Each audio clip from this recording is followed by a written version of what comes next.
Next tonight, who owns the land your house is built on? Normally, owners will buy freehold, but now some new homes are being built which developers sell leasehold.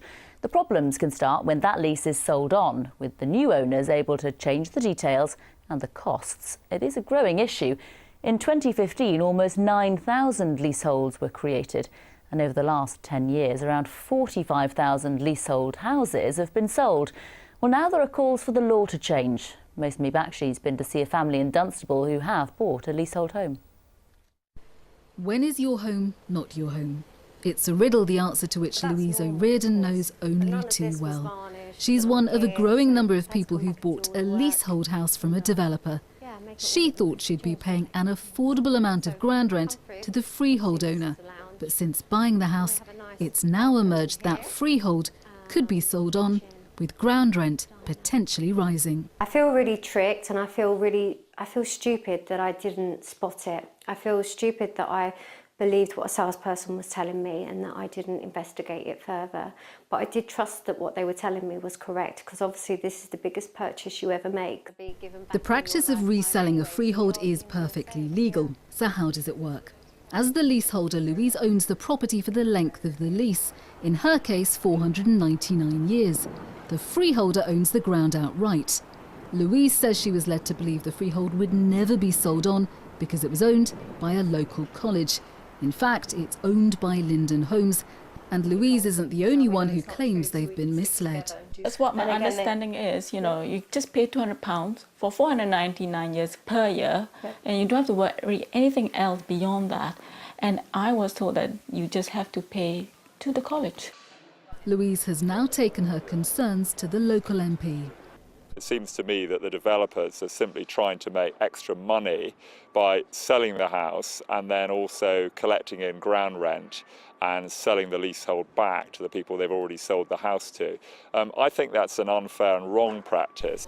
Louise claims the developers duped her, but in a statement the company told us, Linden Homes has been clear and consistent in its responses to Mrs O'Riordan and finds her claims unfounded and misleading.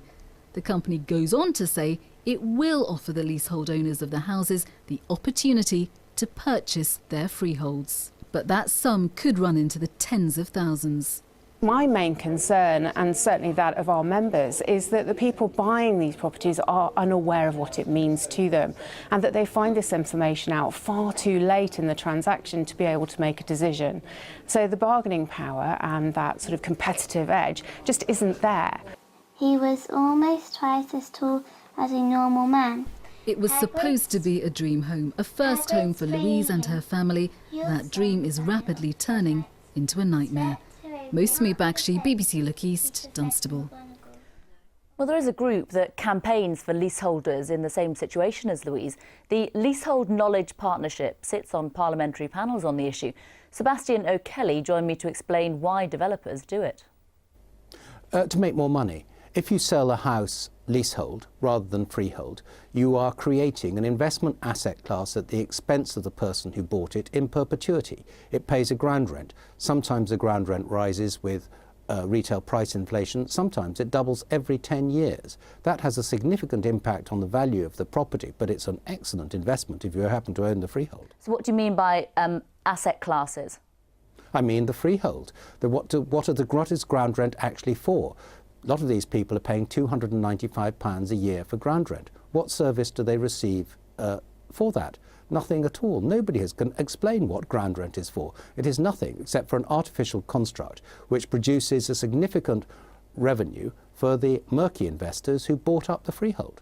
But how widespread is the actual issue? We heard about it with flats quite a lot, but with homes, with houses, how widespread is it? Well, leasehold is an increasing form of tenure in this country, mainly because we're building lots of flats, but developers have quickly cottoned on to the notion that they can make considerably more revenue if they build a leasehold house rather than a freehold house.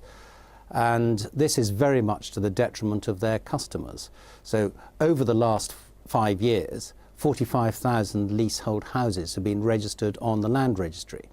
And that is an astronomical number, and it signifies wealth erosion, really, for the new generation of first-time buyers.